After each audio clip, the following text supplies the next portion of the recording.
National Herald मामले में अब ईडी ने बहुत बड़ा दावा कर दिया है। सोनिया गांधी ने ही रची थी 2000 करोड़ रुपए की संपत्ति हड़पने की साजिश। तो इस वक्त की बहुत बड़ी अपडेट है। इस बड़े घोटाले में अब सोनिया गांधी, राहुल गांधी के खिलाफ ईडी का ये बड़ा दावा उनकी मुश्किलें बढ़ा सकता है। ये बड़ी साजिश सोनिया और राहुल गांधी की, जिसे अब नेशनल हेराल्ड मामले में ईडी ने बेनकाब कर दिया है। तो क्या दावा किया है ईडी ने, क्या है पूरा माजरा, विस्तार से समझिए। दिल्ली की एक विशेष अदालत ने नेशनल हेराल्ड से जुड़े मनी लॉन्ड्रिंग केस में सुनवाई के दौरान, जो आपको बता दें कि मामले की जांच कर रही ईडी की तरफ से पेश हुए अतिरिक्त सॉलिसिटर जनरल ASG राजू ने दावा किया कि सोनिया गांधी और राहुल गांधी ने ही 2000 करोड़ की संपत्ति हड़पने की साजिश रची थी। उन्होंने कहा कि Congress party associated general limited यानी AJL की संपत्ति को हड़पना चाहती थी, जिसकी कीमत करीब 2000 करोड़ रुपए थी। इसके बाद ASG ने कहा कि यह साजिश सोनिया और राहुल द्वारा रची गई थी। कांग्रेस संसदीय दल की अध्यक्ष सोनिया गांधी और उनके बेटे और लोकसभा में विपक्ष के नेता राहुल गांधी इस मामले में मुख्य आरोपी है। इस हाई प्रोफाइल मामले की सुनवाई CBI के विशेष न्यायाधीश विशाल गोगने कर रहे हैं। बता दें कि AJL नेशनल हेराल्ड अखबार प्रकाशित करता था, जिसकी स्थापना पूर्व प्रधानमंत्री जवाहरलाल नेहरू ने की थी। सुनवाई के दौरान राजू ने कहा कि यंग इंडियन बनाने की साजिश रची गई थी, जिसमें सोनिया गांधी और राहुल गांधी के 76% शेयर थे, ताकि कांग्रेस के लिए गए 90 करोड़ रुपए के कर्ज के लिए 2000 करोड़ की संपत्ति हड़पी जा सके। ईडी ने कहा कि कांग्रेस के वरिष्ठ नेताओं के निर्देश पर AJL को विज्ञापन के पैसे भी दिए गए थे और इस फर्जी कंपनी से जो भी आय हुई वो अपराध की कमाई थी। 21 मई को पिछली सुनवाई के दौरान ईडी ने कहा था कि सोनिया गांधी और राहुल ने कथित नेशनल हेराल्ड मनी लॉन्ड्रिंग मामले से जुड़े 142 करोड़ रुपए की अपराध की आय अर्जित की है। ईडी ने धन संशोधन निवारण अधिनियम के तहत दायर अभियोजन शिकायत में कांग्रेस की पूर्व अध्यक्ष और राज्यसभा की सदस्य 78 वर्षीय सोनिया गांधी को आरोपी नंबर 1 और उनके बेटे और लोकसभा में नेता विपक्ष राहुल गांधी को आरोपी नंबर 2 के रूप में नामित किया। इसके अलावा 5 अन्य को भी इस मामले में आरोपी बनाया गया है।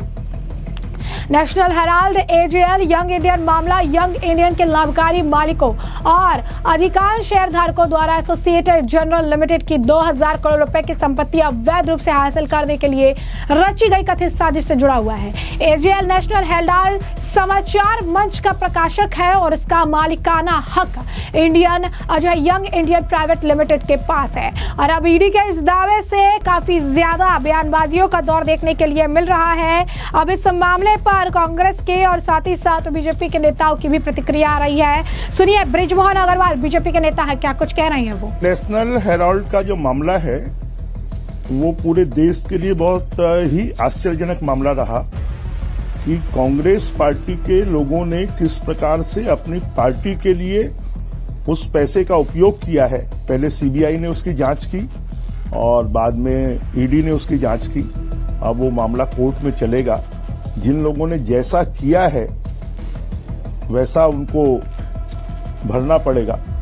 और मुझे लगता है कि ये देश के लिए कि सत्ता में बैठे हुए लोग किस प्रकार से अपने पद का दुरुपयोग करते हैं और किस प्रकार से सार्वजनिक संपत्ति का दोहन करते हैं और भ्रष्टाचार करते हैं, ये इस मामले में उजागर हो गया है।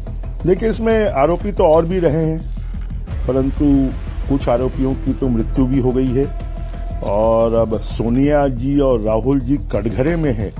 कोर्ट क्या निर्णय करता है, कोर्ट का जो निर्णय होगा उसके आधार पर सरकार कार्रवाई करेगी।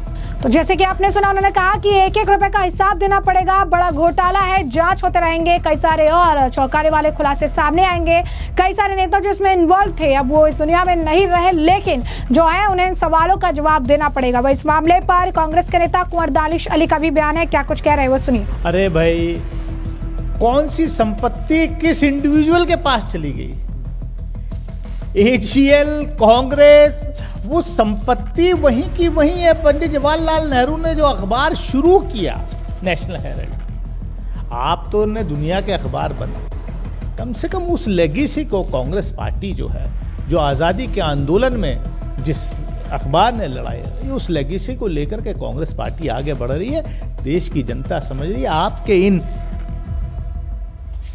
जो इस तरीके की ओछी गंदी राजनीति एजेंसीज का दुरुपयोग जो मोदी सरकार कर रही है, उसके आगे राहुल गांधी के नेतृत्व में कांग्रेस पार्टी झुकने वाली नहीं है। तो जैसे कि हमने दानिश अली का बयान सुना, उन्होंने कहा कि एजेएल से रिलेटेड आप सवाल क्यों कर रही हैं, कहाँ गया एजेएल, सब यहीं पर मौजूद है। नेहरू की लेगेसी है जिसे कांग्रेस ने इतने दिन तक प्रिजर्व करके रखी। एक समाचार पत्र है जिसका इस्तेमाल जो इंडिपेंडेंस के तौर पर किया गया था, इंडिपेंडेंस के दौरान किया गया था, उसे रहने दीजिए, उसके ऊपर इस तरीके के सवाल मत उठाइए। वह इस मामले को लेकर कांग्रेस के एक और नेता है राशिद अल्वी, उनका बयान सामने आया है। क्या कुछ कह रही है राशिद अल्वी, सुनिए। देखिए, ईडी भारतीय जनता पार्टी और उसकी सरकार के दबाव में मीडिया के अंदर ये खबरें गांधी परिवार को बदनाम करने के लिए दे रही है।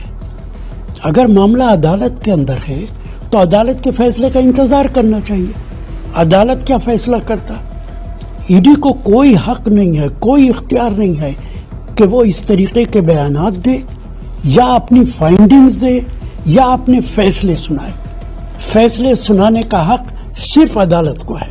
तो जैसे कि आपने राशिद अल्वी का भी बयान सुना, अब साफ आपको समझ आ चुका है कि कैसे अब कांग्रेस इस पूरे मामले में राहुल गांधी, सोनिया गांधी का बचाव कर रही है। इस मामले में आपको बता दें कि सोनिया गांधी से भी पूछताछ हो चुकी है, राहुल गांधी से भी पूछताछ हो चुकी है। बड़ा मामला है, इस मामले को लेकर लंबे समय से जांच चल रही है और अब ईडी ने ये चौंकाने वाला खुलासा कर दिया है, यह दावा कर दिया है जिससे सोनिया गांधी, राहुल गांधी की मुश्किलें बहुत ज्यादा बढ़ सकती है। क्योंकि अब ईडी ने जो दावा किया है उसके तहत सोनिया और राहुल ने ही 2000 करोड़ की संपत्ति हड़पने की साजिश की है। 90 करोड़ देकर और 2000 करोड़ रुपए हड़पने की यह साजिश एक बहुत बड़ी साजिश करार दी जा रही है। बताया जा रहा है कि कैसे कंपनियों में शेयर जो है बांटे गए और उसके बाद कैसे एजेएल के तहत जो है इसका अधिग्रहण किया गया और कैसे अब इस बड़े अमाउंट का जो हिसाब वो अब इनके पास नहीं है। सबसे बड़ी बात है कि मोतीलाल वोरा जो इनके कोषाध्यक्ष थे उस वक्त में, उनके नाम पर भी काफी कुछ जो है बिल फाड़ा गया, लेकिन वो अब इस दुनिया में है नहीं, तो इन सवालों के जवाब नहीं दे सकते हैं। तो इसे लेकर सोनिया गांधी, राहुल गांधी से कई राउंड की पूछताछ हो चुकी है, कई घंटों की पूछताछ हो चुकी है और अब ये सनसनीखेज दावा ईडी ने नेशनल हेराल्ड मामले में कोर्ट में कर दिया है जिससे सोनिया और राहुल को बहुत ज्यादा नुकसान हो सकता है। तो ऐसे में हमने आपको जो पूरा मामला विस्तार से बताया, तमाम आपने बयान भी सुन लिए हैं और अब इस मामले पर आपकी भी जो राय हो हमें कमेंट सेक्शन में कमेंट करके जरूर से जरूर साझा करिएगा। धन्यवाद। देखिए, इसमें आरोपी तो और भी रहे हैं, परंतु कुछ आरोपियों की तो मृत्यु भी हो गई है और अब सोनिया जी और राहुल जी कटघरे में है। कोर्ट क्या निर्णय करता है, कोर्ट का जो निर्णय होगा उसके आधार पर सरकार कार्रवाई करेगी।